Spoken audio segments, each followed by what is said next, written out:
Skinnybones by Barbara Park. He had the biggest mouth in Little League. Chapter 1. My cat eats kitty fritters because. I figure that if she didn't eat kitty fritters, she would probably be dead by now. Kitty fritters is the only cat food my mother will buy. She buys it because she says it's cheap. She says she doesn't care how it tastes or what it's made of. My mother is not the kind of person who believes that an animal is a member of the family. She is one of those people who thinks a cat is just a cat. I have an aunt who thinks that her cat is a real person, and every time we go there, she has her cat dressed up in this little sweater that says Foxy Kitty on the front. This aunt of mine wouldn't be caught dead giving her cat kitty fritters. She says that kitty fritters taste like rubber. Well, I'd hate to think that my aunt has actually tasted kitty fritters herself, but how else would she know? My mother says that my aunt is a very sick person. Anyway, I think you should keep on making kitty fritters as long as there are people like my mother who don't think cats mind eating rubber. The end. After I'd finished writing, I went to my closet and took the bag of kitty fritters off the bottom shelf. I turned to the back of the bag and I read the rest of the directions, and it says, complete this sentence. My cat eats kitty fritters because. Then print your name and address on the entry blank enclosed in this bag and mail your entry to Kitty Fritters TV Contest, P.O. Box 2343, Philadelphia, Pennsylvania 19103. I dug down into the bag, trying to find the blank entry. I couldn't find it anywhere. I tried again, reaching down into the other side of the bag. It wasn't there either. I finally put the bag between my legs and stuck both of my arms all the way down to the very bottom. I still couldn't find it. Finally, I got so frustrated, I dumped the entire 10-pound bag of cat food out onto the kitchen floor. I must have sifted through about 1 million little fritters before I finally found the entry blank. Carefully, I placed it on the kitchen counter and filled it out. Name, Alex Frankovich. Address, 2567 Delaney Street. City, Phoenix. State, Arizona. Zip code 83004. Just as I was finishing up, I heard the cat scratching at the door. I figured that she had probably smelled the disgusting odor of fritters all the way down the block. Go away, I shouted. You can't come in right now. I'm busy. I just had to get that cat food mess cleaned up before my mother got home. Alex Frankovich, you open this door, shouted my cat. My cat? Oh, no. Suddenly I realized that had been my mother scratching at the door. I hurried to let her in. Why were you scratching at the door? I asked as I pulled it open. It was a very stupid question. She was carrying 2 large bags of groceries. I wasn't scratching, she answered as she hustled by me. I was banging on it with my foot. After putting the groceries on the counter, my mother glanced down at the million of little fritters scattered all over the kitchen floor. All things considered, I think she took it very well. Been fixing yourself a little snack, Alex? She asked, sounding slightly annoyed. I figured that there were 2 ways of handling my problem. First of all, I could try to get my mother to laugh about the whole thing. If that failed, I would have to move on to plan 2. Blame it on the cat. Snack? What snack? I asked, trying to sound very serious. I haven't been fixing a snack. I mean, all the kitty fritters, Alex, said my mother, even more annoyed than before. Kitty fritters? I asked, looking around. What kitty fritters? This was where she was supposed to start laughing, but unfortunately, she didn't. I'm waiting for an explanation, Alex, she said, folding her arms. Whenever my mother folds her arms, she means business. Quickly, I moved on to plan 2. Oh, those kitty fritters, I said, pointing at the floor. Well, you're probably not even going to believe this, but while you were gone, I was sitting in the den watching TV. No, I do believe that, interrupted my mother. It seems that you've been doing a lot of that lately, watching that stupid TV. Listen, Mother, I said, do you want to hear what happened or not? Okay, Alex, you may continue, she said. Well, anyway, I said, there I was watching TV, when all of a sudden I heard this loud crash come from the kitchen. I ran in here just in time to see the cat running out the back door. That's when I looked down and saw this giant mess of fritters. My mother just stared at me for a minute, and then she said, Are you positive that's what happened, Alex? I couldn't believe it. My mother was actually going to believe this stupid story. Wow. For the first time, I was really going to get away with something. Usually, I never get away with anything. Oh, I'm positive, Mom, I replied. Honest, that's exactly what happened. The cat must have tried to get something to eat and knocked that big bag over. My mother walked over and she put her hand on my shoulder. In that case, Alex, she said, could you please do me one big favor? Aw, come on, Mom, I said, trying to sound upset. You're not going to make me clean this whole mess up, are you? That's really not fair. I just told you I didn't do it. No, Alex, that's not what I wanted, she said with a very strange grin on her face. What I want you to do is to go out to the car and get the cat, because I just brought her home from the vet. I took her to get her shots today. Now, most people think that when you get caught in a giant lie like that, you're doomed. But not me. I've always said, a good liar never gives up without a fight. Oh boy, that really makes me mad, I shouted. What makes you mad, Alex? Asked my mother. Being caught in a stupid, ridiculous lie like that? Lie? What lie? What are you talking about, Mom? No, I said. The thing that makes me mad is that one of Fluffy's little friends would come in here, make a big mess, and then run away and blame it on poor little Fluffy. Boy, when I find out which neighborhood cat did this, he's really going to be sorry. Then I hurried outside and got Fluffy from the car. As I walked back into the house, I kept talking to the cat so that my mother wouldn't have a chance to say anything. Fluffy, you're not going to believe this, but one of your little buddies almost got you in very big trouble. If you ask me, I think it was probably Fritzy from down the street. I've always thought that Fritzy was a sneaky type.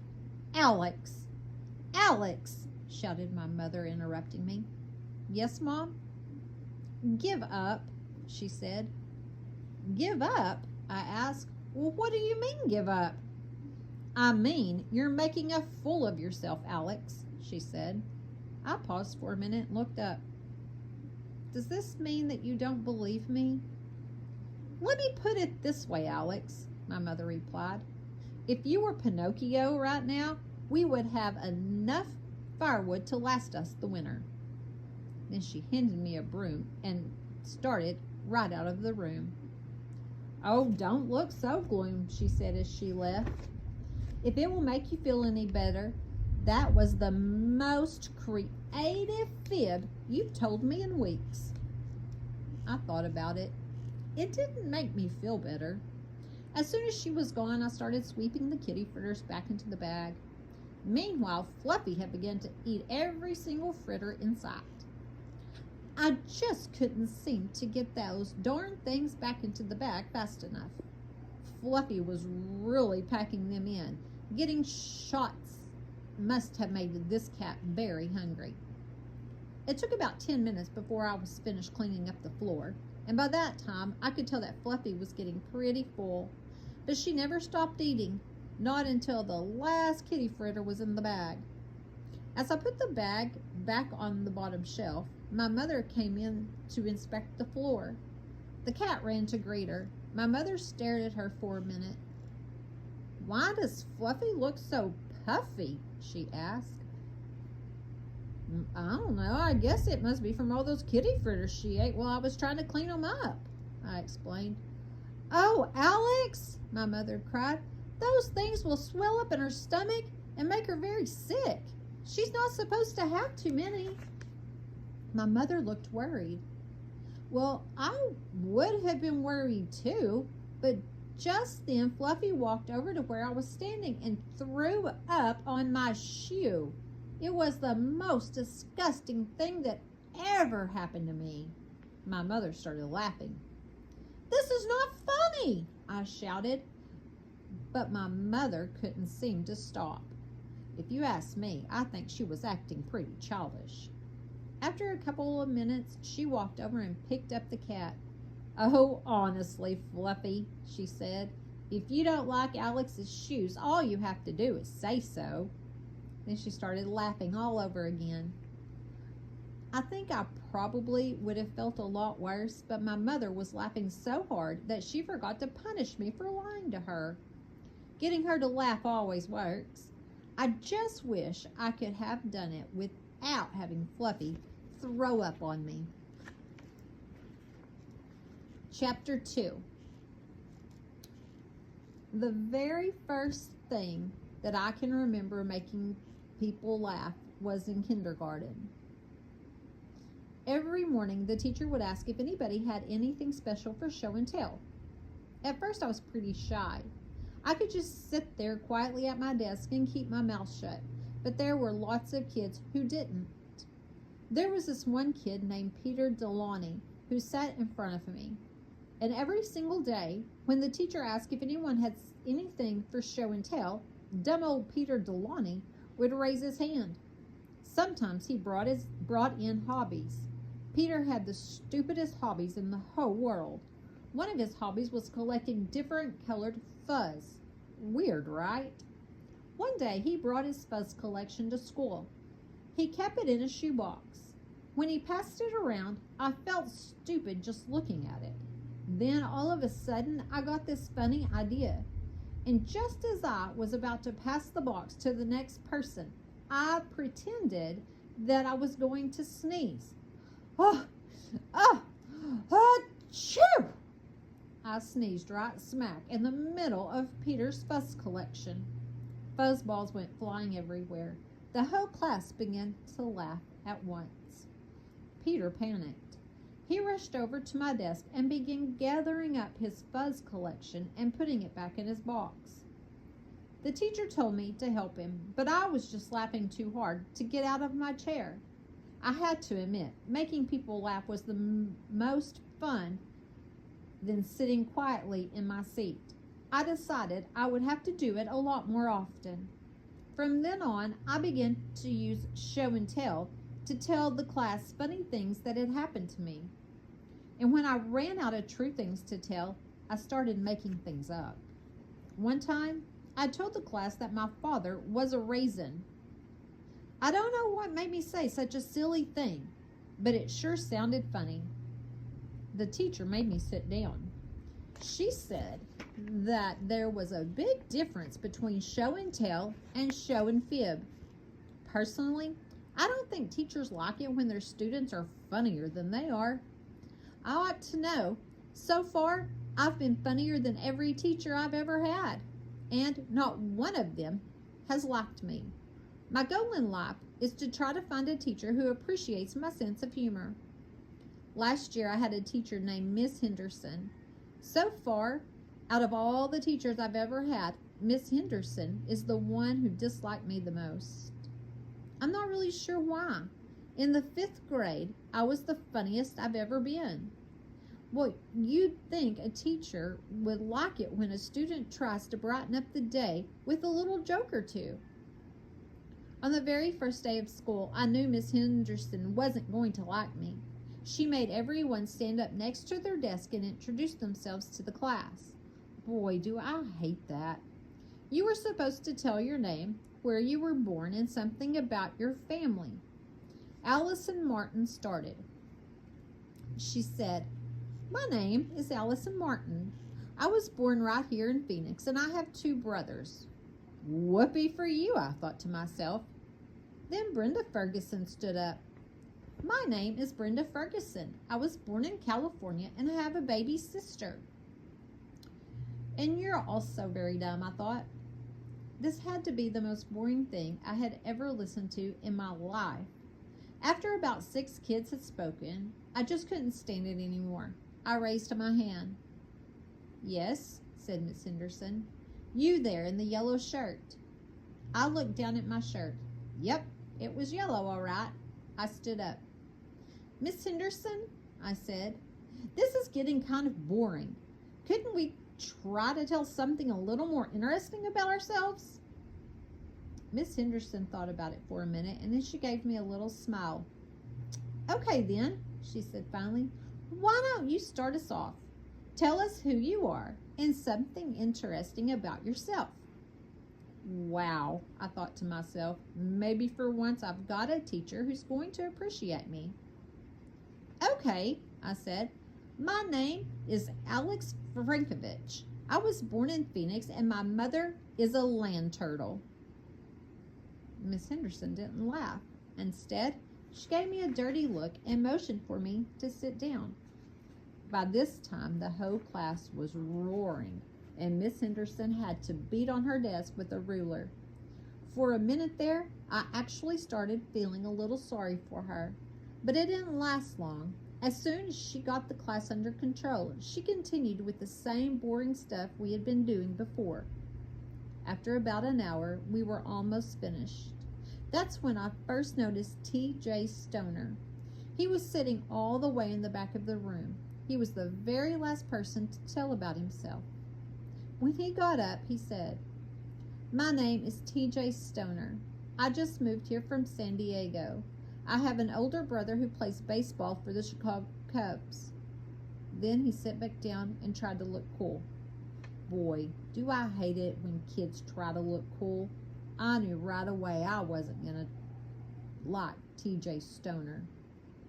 "Well, that's very interesting, T.J., said Miss Henderson. You could tell that she was really impressed. "Could you tell us a little bit more about yourself?" "Well, okay." T.J. stood up again. "My brother's name is Matt Stoner, and he plays third base. This is his 2nd year in the majors." "Do you play baseball too, T.J.?" asked Miss Henderson. "Yes," said T.J. "I'm a pitcher. Last year, my team won state championship in California, and I was voted the most valuable player." "My goodness," screeched Miss Henderson. "It really sounds as though you'll be playing for the Cubs someday yourself." Yuck. This whole conversation was making me sick. I raised my hand and began waving it all over the place. I could tell that Miss Henderson didn't want to call on me, but I was pretty hard to ignore. "Yes," she sounded disgusted. I stood up. "Miss Henderson," I began, "I just thought that this class might like to know that I play baseball too." She kept staring at me with her hands on her hips as I continued. "Last season, I played center field, and at the end of the year, I was voted the player with the slowest mother." The whole class roared. Brenda Ferguson laughed so hard she almost fell off of her chair. But 2 people didn't laugh at all. One was Miss Henderson. The other was T.J. Stoner. I decided to sit down and keep my mouth shut for a while. The good thing about me is that I usually know when to quit. I may be funny, but I'm not stupid.